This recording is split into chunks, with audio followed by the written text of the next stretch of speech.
Hi friends, welcome to biology by Ketan Rahul. हम जो है इम्यूनिटी देख रहे थे, इसमें एक्वायर्ड इम्यूनिटी देख रहे थे। एक्वायर्ड इम्यूनिटी हमने देखा था दो टाइप की है, एंटीबॉडी मेडिएटेड एंड दूसरी जो है वो सेल मेडिएटेड। इसको ह्यूमरल भी कहते हैं। ह्यूमरल क्यों कहते हैं? क्योंकि ह्यूमर का मतलब होता है liquids part in the body, बराबर। तो ह्यूमरल इम्यूनिटी इसलिए कहते हैं क्योंकि बॉडी के प्लाज्मा में ये होती है, बराबर। तो एंटीबॉडी जहाँ पे होती है तो इसके ह्यूमरल इम्यूनिटी और ये सेल मेडिएटेड इम्यूनिटी, वो ये जो है वो सीधे सेल होते हैं, या जो है वो सेल डायरेक्ट काम करते हैं। अब देखो, एंटीबॉडी मेडिएटेड इम्यूनिटी आपने बराबर देख लिया कि कौन से सेल में से होती है, बीटा सेल्स लिम्फोसाइट में से। एंड आपने एंटीबॉडी का काम देख लिया, एंटीबॉडी का स्ट्रक्चर देख लिया, एंटीबॉडी के टाइप देख लिए, सब कुछ देख लिया। अब जो है आज हम देखेंगे सेल मेडिएटेड इम्यूनिटी क्या होती है। सेल मेडिएटेड इम्यूनिटी क्या होती है? अब देखो, आपने अगर देखे होंगे तो आप अगर अपने क्लास को अच्छे से देखो तो 3-4 टाइप के लोग आपको क्लास में मिल जाएंगे, मतलब इजीली जो है वो मिल जाएंगे। फर्स्ट टाइप के जो होते हैं बहुत गुस्सा वाले होते हैं, इनको मैं कह दूँ किलर। गुस्सा वाले मतलब जब भी कोई भी प्रॉब्लम आए तो वो तुरंत झगड़ा करने पहुंच जाते हैं, तो वो लोग जो है वो मैं कहता हूँ किलर टाइप, बराबर। अगर बहुत ज़्यादा उनको वो करो तो वो प्रॉब्लम। दूसरे टाइप के लोग होते हैं, ये फर्स्ट टाइप के। दूसरे टाइप के लोग जो होते हैं वो जो है वो मारते नहीं आपको एकदम से, पर याद रखते हैं कि इसका मौका आएगा ना तो उसको बताएंगे कि क्या है हम। तो ये है मेमोरी वाले, ये लोग जो है वो मारते नहीं आपको। आप अगर उनको गाली बोलो या मारो तो वो मारते नहीं, मौका देखते हैं कि अभी तो हम उसको मार तो सकते हैं नहीं, मौका देखेंगे फिर आगे देखेंगे। तीसरे टाइप के जो लोग होते हैं ये बहुत ही ज़बरदस्त टाइप के लोग होते हैं। ये लोग होते हैं इसको ज़्यादा उत्तेजित करते हैं कि यार अरे अरे तुम्हें ये बोल दिया, ख़त्म बात हो गई। तो ये उनको मैं कहता हूँ हेल्पर। समझो, ये हेल्पर क्या कहते हैं बता, इसको इसको उनसे तो कुछ होने वाला है नहीं, बराबर। मेमोरी वाले अपना याद रखते हैं और किसी को कहते नहीं, पर ये क्या कहते हैं, इसको उत्तेजित करते हैं कि यार इसको अगर किसी ने कुछ बोला तो इससे तो कुछ होगा नहीं, और उसको मेमोरी भी नहीं रखनी, उसको जवाब तुरंत देना है। तो ये इसको कहेगा किलर वाले को कि मारो उसको, क्या क्या बोल रहा है हमको, बराबर। और ये जो है चौथे टाइप के, वो है सप्रेसर, बराबर। ये लोग जो है, ये लोग चीज़ों को ठंडा, अगर ये किसी को मार दे या मारने लगे तो ये चीज़ों को ठंडा पाड़ने में ज़्यादा इम्पोर्टेंट है। इसको रेगुलेटर भी कहते हैं, बराबर। ऐसे 4 टाइप के लोग आपने ऑब्वियसली देखे होंगे, बराबर। तो ये जो है ऐसे 4 टाइप के सेल होते हैं। क्योंकि एक बात समझो, सब कुछ अगर बाहर से कोई आएगा तो ऐसा कोई एकदम फिक्स नहीं है कि एंटीजन होगा और वो एंटीबॉडी पहचान ही लेंगी। समझो एंटीजन ना हुआ तो, समझ में आया कि नहीं? अगर एंटीजन ना हुआ तो भी हमारे पास ये सेल मेडिएटेड इम्यूनिटी है। इसमें ऐसे 4 टाइप के सेल होते हैं, बराबर। ये 4 टाइप के सेल होते हैं, और इन सब सेल को क्या कहेंगे? T cell. देखो, फिर हम इसके बाद के टॉपिक में देखेंगे कि पूरा बॉडी में जो इम्यून सिस्टम है वो कहाँ से होता है, क्यू टी सेल एंड क्यू बी सेल, वो सब चीज़ें हम देखेंगे। फिर भी अगर आपको जानना हो तो यू कैन फाइंड दैट, बराबर। तो ये हेल्पर सेल है, ये मेमोरी सेल है, और ये सप्रेसर टी सेल है। सारे के आगे टी लगा देना है, बराबर। इस सब के सब क्या है? टी सेल है, बराबर। तो सबसे पहले हम देखेंगे किलर टी सेल या साइटोटॉक्सिक टी सेल। समझ में आया ये चारों चीज़ें? सबसे पहले क्या देखेंगे? किलर टी सेल या cytotoxic T cell. Killer T cell क्या है या साइटोटॉक्सिक टी सेल क्या है? किलर टी सेल और साइटोटॉक्सिक टी सेल ये क्या है, और किलर टी सेल क्या काम करते हैं? अब ये माइक्रो ऑर्गेनिज्म को, ये जैसे कि माइक्रो ऑर्गेनिज्म आया कि नहीं, इसके एंटीजन वाले पार्ट को या इसके सेल सरफेस वाले पार्ट को, इसका एंटीजन देखो, एंटीबॉडी होती नहीं, इसका एंटीजन और इसका एंटीजन दोनों ऐसे पहले बॉन्ड बना देते हैं, देन उसके पास जाते हैं और फिर यहाँ से ये लोग एक मटेरियल जो है वो इसमें यहाँ घुसाते हैं। क्या है? परफोरिन। कौन सा मटेरियल है? परफोरिन। बराबर। तो ऐसे बॉन्ड बनाते हैं, देन परफोरिन जो है यहाँ पे होल फॉर्मिंग कर देता है पूरे माइक्रो ऑर्गेनिज्म में, और ये जो है वो क्या कर देता है? मर जाता है। बराबर। इसकी ये जो सेल मेम्ब्रेन जो है वो क्या होती है? कोलैप्स होती है। तो परफोरिन क्या प्रोटीन है? होल फॉर्मिंग प्रोटीन है। बराबर। तो ये जो है वो बहुत सारे बाहर के ऑर्गेनिज्म को भी मारते हैं एंड कई बार ऑन ऑर्गेनिज्म को भी मार देते हैं। तो ये हो गए किलर सेल। देन जो है वो दूसरे टाइप के में हेल्पर सेल। अभी हेल्पर सेल बहुत ज़्यादा इम्पोर्टेंट इसलिए है क्योंकि हेल्पर सेल क्या करते हैं? ग्रोथ फैक्टर यहाँ पे प्रोड्यूस करते हैं। बराबर। यहाँ पे क्या है? ग्रोथ फैक्टर प्रोड्यूस करते हैं और वो स्टिम्युलेट करते हैं ये टी सेल को, किलर टी सेल को। ग्रोथ फैक्टर जो है वो किलर टी सेल को स्टिम्युलेट करता है। पर दूसरा सबसे बड़ा और पूछने वाला जो उसका काम हेल्पर सेल का ये है कि ये बीटा सेल को भी स्टिम्युलेट करते हैं एंटीबॉडी बनाने के लिए। तो देखो, टी सेल डायरेक्ट एंटीबॉडी नहीं बनाते, पर हेल्पर टी सेल जो है वो बीटा सेल को स्टिम्युलेट करते हैं। किसके लिए? एंटीबॉडी बनाने के लिए। Stimulate for antibody. बराबर। एंटीबॉडी बनाने के लिए ये बीटा सेल को स्टिम्युलेट करते हैं। तो ये भी आपको बराबर देख लेना। किलर टी सेल हो गए, हेल्पर टी सेल हो गए। अब जो तीसरे टाइप के जो टी सेल आया है वो कौन कौन से हैं? Memory T cell. क्या है वो? Memory T cell. Third type के टी सेल जो है वो क्या है? Memory T cell. और ये क्या करते हैं? T lymphocyte. बराबर।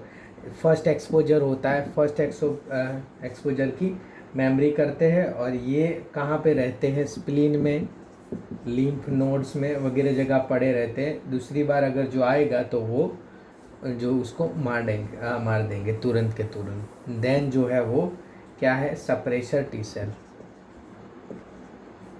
Suppressor T cell. Suppressor T cells. ये सप्रेशर टी सेल्स क्या करते हैं? ये जो है वो ऑन सेल को, देखो अगर किलर टी सेल जो है वो जब मारने लगता है तो उसको कुछ मतलब वो कुछ वो नहीं रखता कि कौन अपना और कौन परा है। कई बार ऐसे लोग भी होते हैं, जब वो मारने लगते हैं तो किलर मतलब किलर ख़त्म हो गया।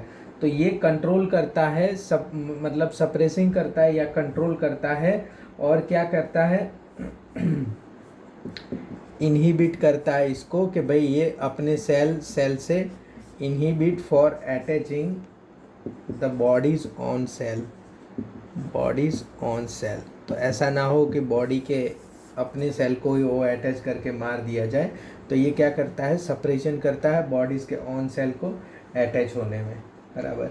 तो ये जो है सप्रेस सेल, तो और इसके लिए क्या कहते हैं? सप्रेसर सेल पूरे एक्टिविटीज़ को रेगुलेटर होते हैं। बराबर। पूरे एक्टिविटीज़ को रेगुलेटर कहते हैं, तो इसलिए उसको रेगुलेटरी सेल भी कहते हैं। क्या कहते हैं? Regulator T cell. पूरी एक्टिविटी को क्या करते हैं? रेगुलेट करते हैं। बराबर। सप्रेसर सेल जो है वो किलर सेल की बहुत सारी चीज़ों को रेगुलेट करते हैं, तो उनको रेगुलेटर टी सेल भी कहते हैं। बराबर। तो यहाँ पे वायरस, फंजाई, बैक्टीरिया, बराबर, जो भी बॉडी के होस्ट सेल में आएगा और जो भी प्रॉब्लम करेगा तो इसके खिलाफ जो है वो ये टी सेल लड़ते हैं। तो सेल मेडिएटेड इम्यून सिस्टम जो है, जहाँ एंटीबॉडीज़ जो है वो पकड़ नहीं पाती, वहाँ हमारी सेल मेडिएटेड इम्यून सिस्टम काम आती है। तो हमारे पास जो है, हमने जो अभी तक पढ़ा है, क्या क्या पढ़ा है? सेल मेडिएटेड इम्यून सिस्टम पढ़ा है एंड देन हमने क्या पढ़ा है? एंटीबॉडी मेडिएटेड इम्यून सिस्टम पढ़ा है। तो इम्यूनिटी जो है वो पूरा हमने अच्छे से, बीटा सेल जो है और ये जो है वो क्या है? टी सेल्स जो है। बीटा सेल्स में दो टाइप के, plasma cell and memory cell. Plasma cell क्या करते हैं? एंटीबॉडी प्रोडक्शन, ये बराबर याद रखना। Memory cell, plasma cell, memory cell, antibody production. और एंटीबॉडी आपको पता है, IgG, IgA, IgM, IgD, IgE, बराबर सारी एंटीबॉडी हमने पूरा पढ़ा है। यहाँ पे हेल्पर सेल, हेल्पर सेल और हेल्पर सेल क्या करेंगे, यहाँ पे हेल्प करेंगे प्लाज्मा सेल को बनाने में। तो साइटोकाइन, लिम्फोकाइंस, बराबर यहाँ पे मेमोरी सेल, फिर suppressor cell, suppressor cell, and then जो है वो किलर या साइटोटॉक्सिक सेल, बराबर। और वो क्या करेंगे, परफोरिन करेंगे, बराबर। लिम्फोटॉक्सिन जो है वो सेलुलर इम्यूनिटी में वो करेंगे। और ये यहाँ पे हेल्पर सेल यहाँ से यहाँ भी जाएगा और यहाँ पे यहाँ भी जाएगा, बराबर। ये पूरा चार्ट आपके पास है, इसलिए मैंने ऐसे रफली आज जो है वो पूरा चार्ट दिखा दिया है। तो ये जो क्या थी हमारी इम्यूनिटी थी, हमने सेल मेडिएटेड इम्यूनिटी देख ली, हमने ये भी देख लिया एंटीबॉडी मेडिएटेड इम्यूनिटी भी देख ली। अब देखो हमारे अंदर जो इम्यूनिटी होती है, बॉडी में जो इम्यूनिटी होती है, वो जो बॉडी में इम्यूनिटी कितने टाइप की होती है, 2 टाइप की होती है बॉडी में इम्यूनिटी। एक जो होती है वो तो कौन कौन से 2 टाइप की होती है, एक हमारे बॉडी एक्टिव इम्यूनिटी एंड दूसरी जो होती है वो क्या होती है, पैसिव इम्यूनिटी। अब ये क्या बात हुई, ये क्या चीज़ है active immunity and passive immunity किस तरह से। तो देखो समझ लो कि एक्टिव इम्यूनिटी या पैसिव इम्यूनिटी, देखो हमारी बॉडी पे हम एक्टिव इम्यूनिटी को समझते हैं। सबसे पहले हम किसको समझते हैं, एक्टिव इम्यूनिटी को समझने का ट्राई करते हैं। हमारी बॉडी पे किसी ने हमला कर दिया, समझो कि ये हमारी बॉडी है और इस पर बैक्टीरिया वायरस ने हमला कर दिया, और हमारी बॉडी के सेल जो है उसके खिलाफ जो है वो एंटीबॉडीज़ बनाएंगे। तो ये एंटीबॉडीज़ जो है वो क्या करेंगे, हमारे बॉडी के सेल अपने आप बनाएंगे। तो ये एक्टिवली इन्वॉल्व है हमारी बॉडी ये सब चीज़ें बनाने में, एंटीबॉडी बनाने में। तो इसलिए हम क्या कहेंगे उसको, एक्टिव इम्यूनिटी। समझ में आए, हमारी बॉडी जो है अपने आप जो बनाती है तो वो उसको क्या कहते हैं, एक्टिव इम्यूनिटी। अब पैसिव किसको कहेंगे, बराबर देख लो, पैसिव किसको कहेंगे। अगर समझो बनी बनाई एंटीबॉडी दे दिया, बराबर। अगर समझो ये पर्सन है और इसके अंदर कोई भी बैक्टीरिया इसने हमला किया, हमने बनी बनाई एंटीबॉडीज़ दे दी, तो बॉडी ने तो बनाई नहीं, बनी बनाई एंटीबॉडीज़ दे दी, तो इसको क्या कहेंगे, पैसिव इम्यूनिटी, बराबर। तो एक्टिव और पैसिव के बीच का आपको क्लियर पता चल गया कि एक्टिव इम्यूनिटी मतलब बॉडी पे अगर कोई माइक्रोब्स या वायरस या बैक्टीरिया हमला करेगा, बॉडी अपने आप एंटीबॉडी बना के इसके लिए डिफेंस तैयार करेगी, वो है एक्टिव इम्यूनिटी। अब 2 तरीके से एक्टिव इम्यूनिटी होती है, नेचुरल, क्या है natural active immunity, active immunity, and जो है वो क्या है, artificial active immunity. Natural active immunity मतलब क्या है, अगर स्मॉल पॉक्स या मीजल्स या मम्प्स जो है वो आपकी बॉडी में डेवलप हो रहे हैं और आपकी बॉडी इससे लड़ रही है, समझो कि आपको स्मॉल पॉक्स हो गया, छोटे स्मॉल पॉक्स हो गए, तो बॉडी इससे लड़ेगी, आपको बुखार आएगा 3 4 5 6 दिन, एंड देन जो है ये ख़त्म हो जाएगा। तो बॉडी से लड़ेगी, इसकी एंटीबॉडीज़ प्रोड्यूस करके और ये ख़त्म कर देगा।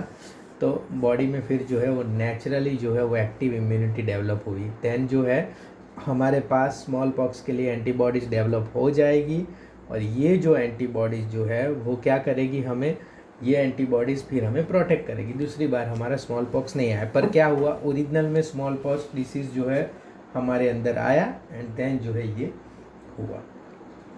अब देखो बहुत बड़ी चीज़ है आर्टिफिशियल। आर्टिफिशियल मतलब हम इम्यूनिटी पैदा करते हैं, और ये भी बॉडी के सेल के पास करवाते हैं। वो कैसे करवा दें, समझ में। आर्टिफिशियल एक्टिव इम्यूनिटी मतलब तब आपने समझ लिया कि नेचुरल एक्टिव इम्यूनिटी में क्या है, ओरिजिनल डिसीज़ के अंदर जाते हैं और बॉडी इसके लिए एंटीबॉडीज़ बनाती है, एकदम नॉर्मल है। आर्टिफिशियल एक्टिव इम्यूनिटी कैसे करते हैं हम, देखो वो पैसिव वाला तो हमको समझ में आ गया, तो वो तो बिल्कुल आर्टिफिशियल ही है, सीधा एंटीबॉडीज डाल दिया। अब हमने आर्टिफिशियल एक्टिव इम्यूनिटी को जो बनाते उसको क्या कहते हैं हम, vaccine. And vaccine is given for prophylaxis, ये वर्ड बराबर याद रखना, prophylaxis purpose. What is meaning of prophylaxis purpose, disease नहीं हुआ है अभी, पहले से दवाई दे दी, तो ऐसी दवाइयों को क्या कहते हैं, प्रोफाइलैक्सिस, बराबर। पता है बाबा रामदेव की ये कोरोनिल आई, तो पूछते थे साइंटिस्ट के ये प्रोफाइलैक्सिस है, तो उन्होंने कहा नहीं प्रोफाइलैक्सिस नहीं है, तो अभी से डिबिया ला के गोलियां मत ले लेना, इससे कोई फ़र्क पड़ने वाला नहीं हो, तो कोरोना होगा तो थोड़ा बहुत काम करेगी। तो वैक्सीन जो है वो हम कैसे देते हैं, उसको देते हैं for prophylaxis purpose. Prophylaxis purpose मतलब डिसीज अभी हुआ नहीं और हमने दे दिया। अब ये वैक्सीन क्या काम करता है, देखो ये एक्टिव इम्यूनिटी हो गई, नेचुरल आपका हो गया, आर्टिफिशियल चल रही है। अब वैक्सीन क्या, आर्टिफिशियल इम्यूनिटी जो है वो क्या कहती है, वैक्सीन से हम देते। अब वैक्सीन में क्या देते हैं समझो, ये स्मॉल पॉक्स का बैक्टीरिया है, स्मॉल पॉक्स के बैक्टीरिया को हमने मार डाला, पर हमारी एंटीबॉडी क्या पहचानती है, इसकी सेल मेम्ब्रेन में जो एंटीजन है ना उसको पहचानती है। अब ये एंटीजन तो ओके ही होगा, इसको मार दिया या जिंदा है हमें नहीं पता। अगर समझो कि कोई एक इंसान है जिसका मुंह जो है वो लोग पहचानते हैं, बराबर, तो हम क्या करते हैं, इसको दवाइयाँ बवाइयाँ दे के उसको बेहोश कर देते हैं, एंड देन उसको बैंक में लेके जाते हैं। समझो बैंक वाले उसका मुंह पहचानते हैं, तो बैंक में उसको लेके जाते हैं कि भाई ये इंसान आए पैसे उठाने, आप दे दो, तो ये इसका मुंह दे के दे देंगे पैसे। तो ये हो क्या गई, एक्टिव चोरी हुई कि नहीं, बराबर। बैंक वालों को पता ही नहीं आपने चोरी की, तो बस ऐसा थोड़ा बहुत काम होता है यहाँ पे। उसको इस बैक्टीरिया को मार दिया जाता है या एकदम से एटेन्यूटेड कर दिया जाता है। एटेन्यूटेड को गुजराती में अधमुआ कहेंगे, बराबर। ऐसा करके उसको बॉडी में भेजा जाता है, बराबर, मरा हुआ या एटेन्यूटेड, इस ऐसा करके उसको बॉडी में भेजा जाता है। अब ये कोई बहुत आपको डिसीज़ तो करने वाला है नहीं, पर बॉडी जो है यहाँ सब ये सब देख के बॉडी के एंटीबॉडीज़ क्या हो जाती है, मतलब पैदा हो जाती है इसके खिलाफ लड़ने के लिए। तो कई बार वैक्सीन लेने के बाद आपको एक आध दिन बुखार भी आता है, क्योंकि बॉडी की एंटीबॉडीज़ बहुत पैदा हो गई। तो समझो कि जिसका वैक्सीन दिया इसके लिए बॉडी की एंटीबॉडीज़ हुई, और सबसे बड़ी चीज़ क्या हो गई, मेमोरी सेल पैदा हो गए, इसके लिए एंटीबॉडीज़ भी हुई, मेमोरी सेल भी हुई। तो ये एंटीबॉडीज़ ने इन सबको ख़त्म कर दिया। अब मेमोरी सेल जो है उसके पास इसका स्ट्रक्चर नॉट हो गया, देन अगर दूसरी बार अब ओरिजिनल आएगा तो बॉडी को कुछ भी नहीं कर पाएगा। समझ में आए कि नहीं, अगर ओरिजिनल आ गया तो बॉडी को वो कुछ भी नहीं कर पाएगा। बॉडी को क्यों कुछ भी नहीं कर पाएगा, क्योंकि बॉडी को पहले से वैक्सीनेशन दे के एंटीबॉडीज़ प्रोड्यूस की गई है। क्लियर हुआ आप में, बराबर। तो ये जो है एक्टिव इम्यूनिटी में कौन कौन सी दो चीज़ें हैं, नेचुरल एक्टिव इम्यूनिटी है एंड आर्टिफिशियल एक्टिव इम्यूनिटी है। और आर्टिफिशियल एक्टिव इम्यूनिटी हम कैसे डेवलप करते हैं, हम इसको वैक्सीनेशन दे के जो है वो डेवलप करते हैं। अब कौन कौन से वैक्सीन बैक्टीरिया के लिए देते हैं, तो बैक्टीरियल BCG है, बैसिलस गैमेटे ग्यूरिन किसके लिए है, फॉर TB BCG देते हैं, आपने सबने दे दिया है। दूसरा किल्ड वैक्सीन है, बराबर, जो टाइफाइड का वैक्सीन आता है वो किल्ड वैक्सीन मतलब मार के, इसको मार के देते हैं। वायरल वैक्सीन, अगर वायरल के लिए जो वैक्सीन आता है तो वो है वायरल वैक्सीन। तो ऐसे वैक्सीन हम देते हैं जहाँ पे इसको मार के बॉडी के अंदर प्रोड्यूस या बॉडी के अंदर इसको डालते हैं। समझ में आ गया। तो ये एक्टिव इम्यूनिटी थी। पैसिव इम्यूनिटी मैंने आपको बताया है, हम जो है कल पैसिव इम्यूनिटी देखेंगे। अभी जो है मैं आपको जहाँ तक हमने क्लियर किया वहाँ तक हम थोड़ा इसमें देख लेते हैं, बराबर। ये एक बार देख लेते हैं किस तरह की चीज़ें यहाँ पे लिखी है, फिर जो है यहाँ पे फिर जो है हम एक्टिव इम्यूनिटी हमने समझ लिया है, पैसिव इम्यूनिटी हम कल समझ लेंगे। देख लेते हैं एक्वायर्ड इम्यूनिटी में क्या क्या लिखा है। Acquired immunity on the other end is pathogen specific. It is characterized by memory. This means that our body, when it's encounter a pathogen for the first time, produce a response called primary response, which is of low intensity. Subsequent encounter with the same pathogen elicit a highly intensified secondary or anamnestic response मतलब बहुत ही प्रभावशाली। This is ascribed to the fact that our body appears to have memory of the first encounter, बराबर। तो और उसको memory कराने के लिए हम क्या देते हैं, वैक्सीन, समझ गए आप।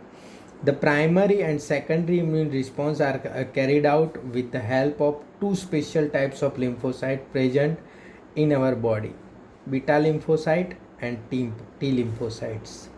The beta lymphocyte produce an army of proteins in response to the pathogen into our blood to fight with them. These proteins are called antibodies, इसको antibodies कहेंगे, beta cell antibodies produce करते हैं.